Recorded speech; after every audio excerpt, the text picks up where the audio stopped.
Balitang Good Vibes. Pilipinas target na dagdagan ang agricultural exports sa Japan. Balitang Good Vibes. Balitang Good Vibes. Benepisyong taglay ng pagyakap, alamin. Balitang Good Vibes. Balitang Good Vibes. At ngayon, narito na po ang mga detalye ng mga balitang Good Vibes. Balitang Good Vibes. Balitang Good Vibes. Maaaring kumuha ng skills training ng Technical Education and Skills Development Authority o TESDA ang mga jeepney driver at operator na apektado ng Public Utility Vehicle Modernization Program or PUVMP. Ayon sa TESDA, bagamat suportado nila ang PUV Modernization Program ng gobyerno, kinikilala pa rin nila ang problemang kinaharap ng mga tsuper at operator na apektado ng malaking pagbabago. Hinimok naman ng TESDA ang mga tsuper at operator na kunin ang kanilang Tsuper Scholar Program upang matuto ng iba't ibang skills na makakatulong sa kanila na simulan ang panibagong career. Balitang Good Vibes. Balitang Good Vibes. Nilinaw ng Commission on Higher Education o CHED na hindi binuwag ang Senior High School or SHS program. Kasunod ito ng pagpapalabas ng memorandum na nag-uutos sa mga state and local universities and colleges na ihinto na ang programa. Ipinaliwanag ni CHED Chairman Prospero de Vera III na walang otoridad ang komisyon na i-terminate ang SHS program. Pinaalalahanan lamang nito ang SUCs at LUCs na itigil ang programa dahil wala ng legal na basihan na ipagpatuloy ang pagtanggap sa mga SHS students dahil tapos na ang transition period ng K-12. Binigyang diin din ni De Vera na magpapatuloy ang implementasyon ng K-12 program alinsunod sa Republic Act No. 10533 o ang Enhanced Basic Education Act of 2013. Balitang Good Vibes. Balitang Good Vibes. Nakapagdala ang Pilipinas ng 1.455 million na bagong silang na sanggol noong 2023. Sa kabuang bilang na 1,455,393 live births, 3 sanggol kada minuto ang sinisilang. Ayon sa Philippine Statistics Authority, mas marami ang pinanganak na lalaki kumpara sa pinanganak na babae.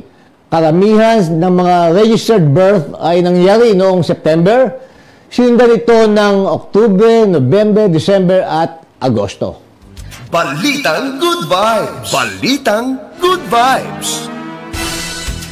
Nalampasan ng National Telecommunications Commission o NTC ang kanilang target collection para sa taong 2023 ng hanggang 62% o higit sa 3.5 billion pesos. Ayon sa NTC, ang kanilang target collection para sa 2023 ay nasa 5.91 billion pesos lamang.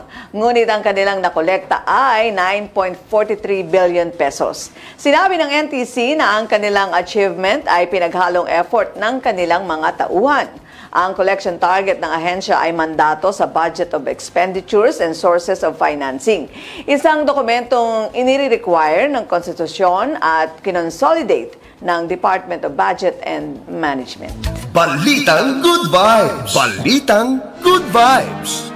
Target ng Pilipinas na dagdagan ang agricultural export sa Japan sa harap ng patuloy na pagsulong ng pamahalaan ng zero tariffs sa saging, pati na ang pagbuhay ng shipment ng lokal na mangga sa naturang bansa.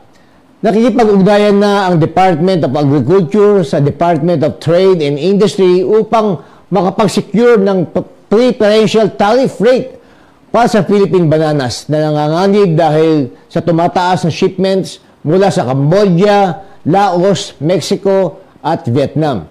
Sinabi ni Agriculture Secretary Francisco Chu Laurel Jr.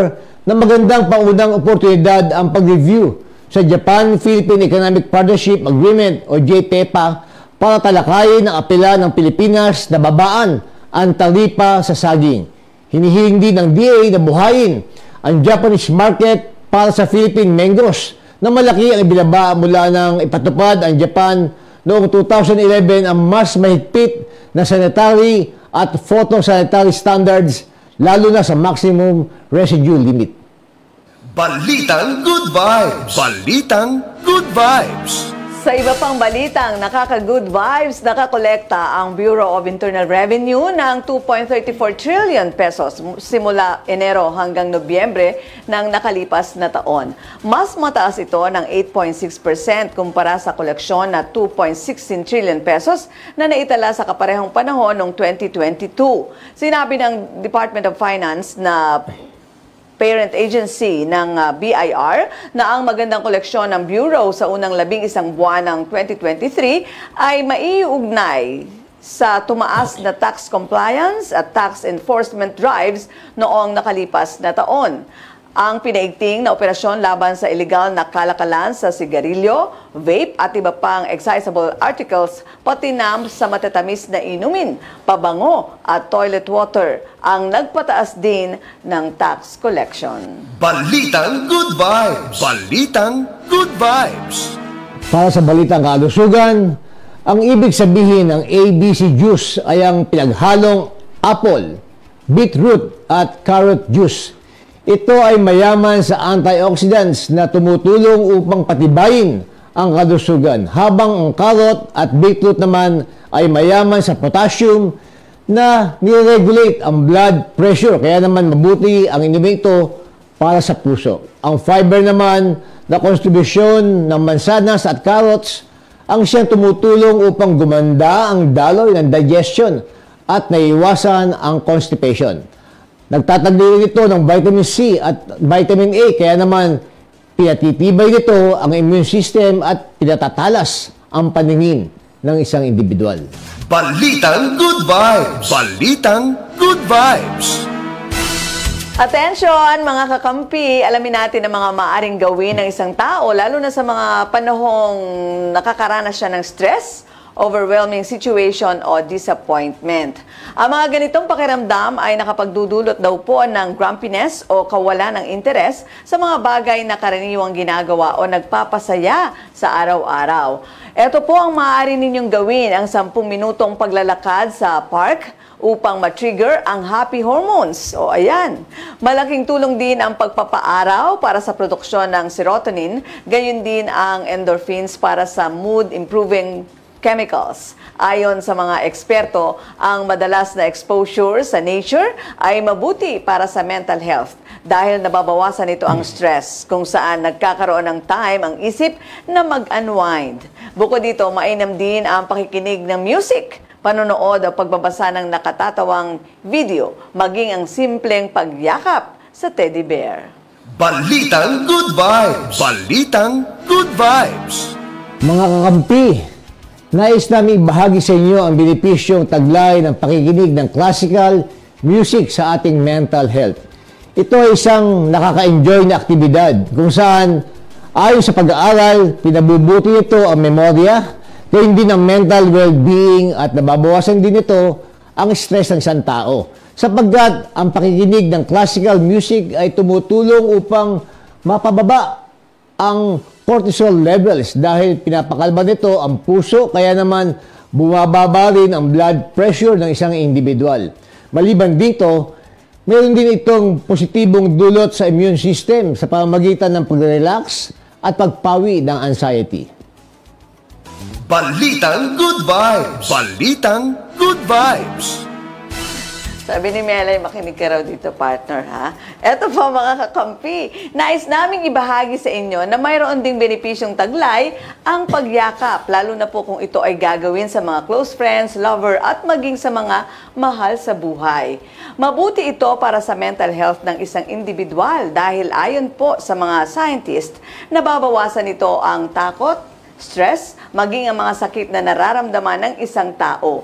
Makatutulong din ito sa ating immune system at cardiovascular health dahil napapagaan ito ang damdamin ng isang tao. Pinabababa nito ang blood pressure levels at heart rate sa pamamagitan ng comfort. Dahil sa yakap o physical touch, tumataas ang oxytocin na isa pong chemical sa katawan na tinatawag ding cuddle hormone na nagdudulot ng kasiyahan at kaluwagan sa pakiramdam. Balitang Good Vibes! Balitang Good Vibes!